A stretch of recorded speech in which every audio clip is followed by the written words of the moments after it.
আরেকটা তো দেখালাম নতুন মৌসুম্বি গাছের, এটা হচ্ছে পুরো আমার পুরনো মৌসুম্বি গাছে অজস্র ফুল আসছে। দেখো অজস্র ফুল আসছে গাছটা অজস্র ফল দিয়েছে, 2 চালান ফল আমি খাওয়া হয়ে গেছে।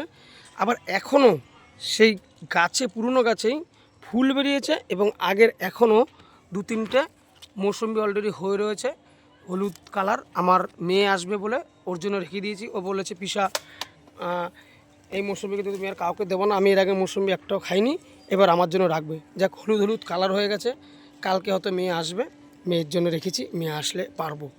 ঠিক আছে, দেখো আবার গাঁদা ফুল আসছে, যাতে ফুলগুলো টেকে তোমরা আশীর্বাদ করো, যাতে তোমরা যদি কেউ খেতে চাও মনে করো আগামী ভিডিও আবার ছাড়বো যখন ফল দাঁড়াবে, তোমরা এসো কমেন্ট করো, ভিডিও আমরা যাবো। দাদা ভাই যাদের কাছে আমি ছোটো তারাও আমাকে বলবে। আমি এই মৌসুম্বি এবং গাছের ফল খাওয়াতে আমার খুব ভালো লাগে, আর আমার গাছে হলে লোককে দিতেও আমার ভালো লাগে, যাতে ফলগুলো টেকে সেটা আশীর্বাদ করো।